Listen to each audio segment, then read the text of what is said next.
everyone, my name's Emma, and today I'm going to talk about World War I a little bit. So when people kind of look back on history and warfare, we talk a lot about World War II, but World War I often gets severely overlooked, and I don't think many people realize how much it actually impacted the world at the time. World War I was arguably the war that kind of changed humanity forever and really set the stage for World War II, which would be an even worse war, but, tragedy and destruction were kind of unlike anything else that people had seen at the time. 10 million people died, which is such a huge number and something that is so hard for us to even conceive. And I feel like the trauma of the war really seeped into every corner of society. The reason we have emotional practices in society like sarcasm and irony came from how this war changed how people viewed life in general.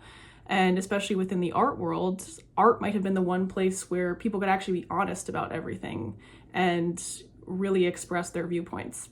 Post-war and in between the war, from about 1914 to 1939, artists turned to modernism to make sense of all the madness. We ditched all the pretty landscapes and the portraits of royalty and were in favor of jagged limbs, distorted faces, and an overwhelming sense that everything is completely fucked.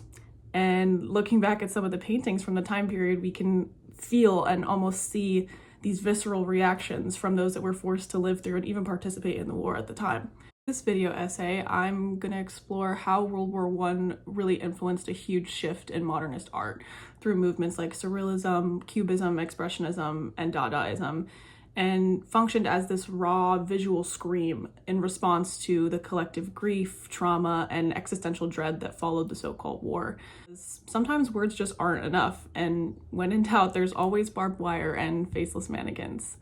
So here are some of the ways in which visual art communicated a lot of these feelings.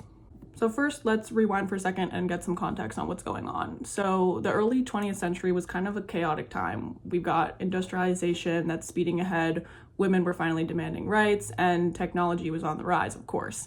We're talking radios, cars, planes, and unfortunately also machine guns, tanks, and chemical weapons. In 1914, the assassination of Austria's Archduke Franz Ferdinand by a Serbian nationalist led Austria to issue an ultimatum, which Serbia rejected, and eventually caused Austria to officially declare war. At the time, Austria was part of a larger German empire, and Serbia was allies with Russia, and furthermore, France and Britain, so it kind of just mobilized all of Europe. The system of alliances turned the one regional incident into a global bloodbath, and it was completely industrialized war, with trench warfare, mustard gas, and a whole generation of men being just thrown into the mix. Civilians were being recruited left and right. Nations were forcing unqualified men and encouraging minors to lie about their age to maximize troops and replace the men that were just dropping like flies. Soldiers died for reasons that they didn't understand, and by the end of it, words like glory and honor were just bad punchlines. But naturally, artists got a little weird with it, and traditional painting styles just didn't cut it anymore. They needed chaos, they needed nonsense. There was a demand for art forms that were real, direct, and honest, and represented the trauma and complete lunacy of the war.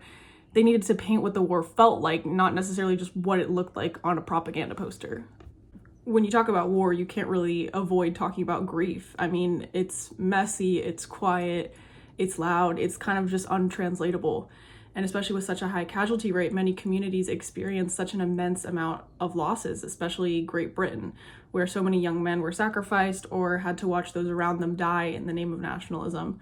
And that's where expressionism came in. It was a part of the modernist movement where inner turmoil kind of spilled out onto canvases. Standout piece is Kath Kollwitz's The Parents, Plate 3 from 1921, where a couple is seen etched onto wood, holding each other in a tight embrace.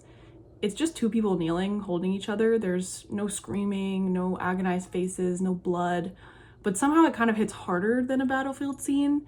You kind of just know that they've lost somebody. And when you find out that the artist is portraying her and her husband that lost their son, it's this symbol of grief that her and her husband faced, showing their two bodies kind of curved into each other. And without any explicit references to violence or death, Kollwitz is conveying this loss of her son in the war. A lot of artists also took anti-war stances. Many felt as though they had been transformed from an apolitical supporter to a messenger for the weak and the fallen. For example, English painter Paul Nash claimed, "I am no longer an artist interested and curious. I am a messenger who will bring back word from the men who are fighting to those who want the war to go on forever." In his piece, The Wire from 1918, we see a disheveled tree that lays along a barren landscape where winding paths are filled with a chaos of barbed wire. There are no humans in sight, but the destruction feels so human. It's like the earth itself was kind of grieving from man-made impacts. Pieces like Claggett Wilson's Dance of Death in 1919 and John Singer Sargent's Two Soldiers at Arras in 1918 that take us straight to the bodies. In Dance of Death, there's jagged lines of barbed wire that symbolize both the visual entrapment of the young soldiers and as well their psychological turmoil. The scene is one of futility rather than heroism because it emphasizes that emotional loss of innocence and agency, as a death by barbed wire could arguably be one that's inflicted upon oneself, much like joining the army was at the time. Two Soldiers at Arras is more subdued and peaceful until you realize that the brightness is a facade. There's a soldier that's lying next to a gas mask corpse, and it's casual. Trauma is just part of the scenery. The piece still uses bright, warm colors to give it the illusion of looking tranquil, but it really reflects the internalized grief of soldiers that were emotionally numbed by trauma. Here, trauma is normalized, and it's just, a part of what's going on. And when death becomes daily, even leisure gets grim. All right, so here's where things start to get a little bit crazy. The thing about post-war society is that it didn't just feel sad, it felt broken. Rationality had failed, civilization had not progressed, so artists just ditched logic entirely. And here's where we get surrealism, cubism, and abstractionism. Art movements that basically said, hey, reality's awful, and here's a painting to prove it. Surrealists in a post-World War I world felt that combining these meticulous details in an arbitrary fashion and in turn describing a higher reality was the most effective way to fully portray what was going on.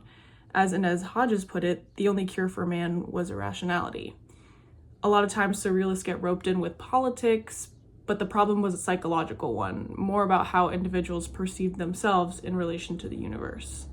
One of my favorite pieces that I'm covering is Otto Dix's Prague Street from 1920, which shows us two veterans on a popular street in Dresden. One is a sharp-dressed man and the other a crippled beggar. Mechanical limbs, unnatural poses, and mutilated forms suggest this world where human wholeness no longer exists. Their bodies are puppet-like, their eyes are hollow to show the psychological void and dissociation or shell shock that war veterans were left with.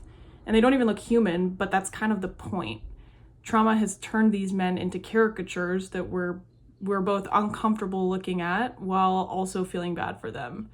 Dix didn't want to just show injury, he wanted to exaggerate it, to shove it in society's face. At the time, Germany was really embracing the Jazz Age after the war, and he said, I had the feeling that one side of reality was not being depicted at all. The ugly. You have to have seen people in this untamed state to know anything about them.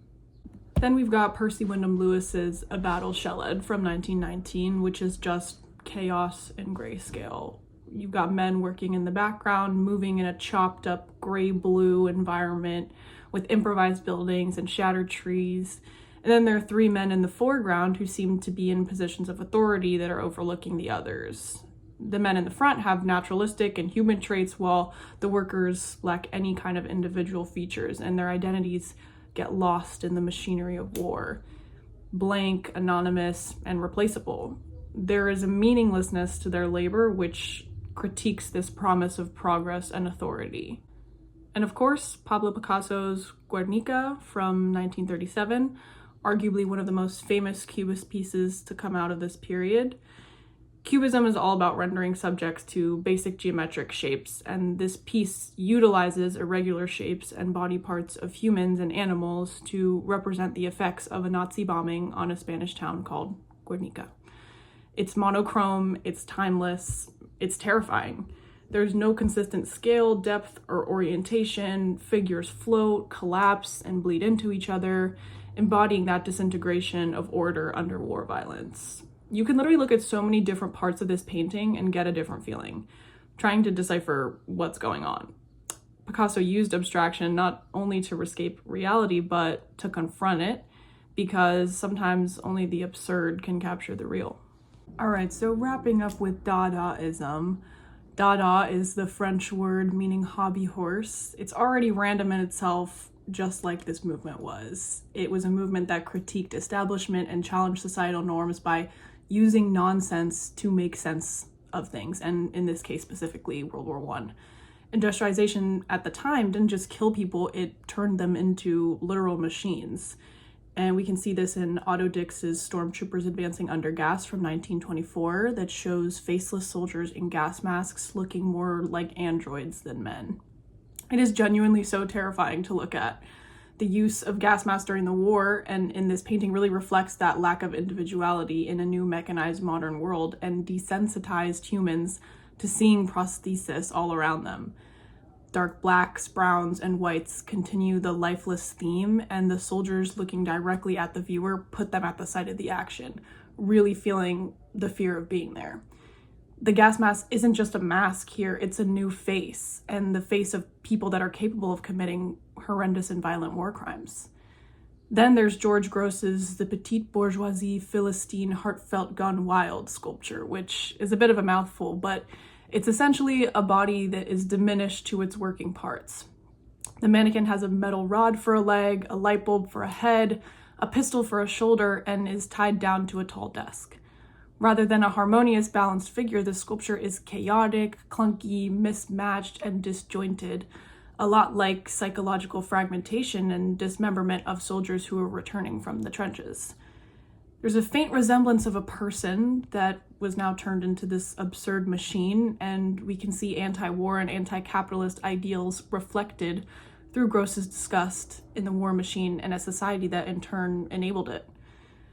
Ferdinand Léger's Soldiers Playing Cards from 1917 turns men into literal tubes, bolts, and dismembered cylindrical shapes that vaguely resemble the idea of human soldiers playing cards.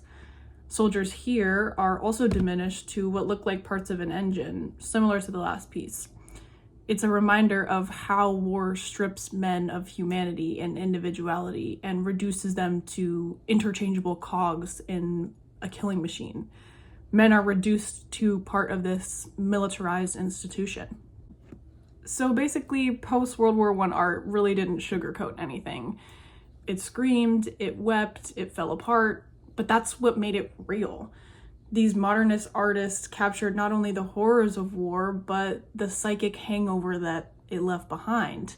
The trauma, the numbness, the overwhelming urge to do something with all that pain, and that something was putting it into art. As one of my favorite influencers and sometimes art essayist Brittany Tomlinson once said, art history is checking the pulse of humanity in a certain time period. World War I had a pulse that was erratic, wounded, but very, very human. Modernist art didn't just reflect reality, it interrogated it, it mocked it, it cried for it. It made visual communication into a therapy session, a protest sign, and a fever dream all at once. Because when reality shatters, sometimes the only way to pick up the pieces is to paint them.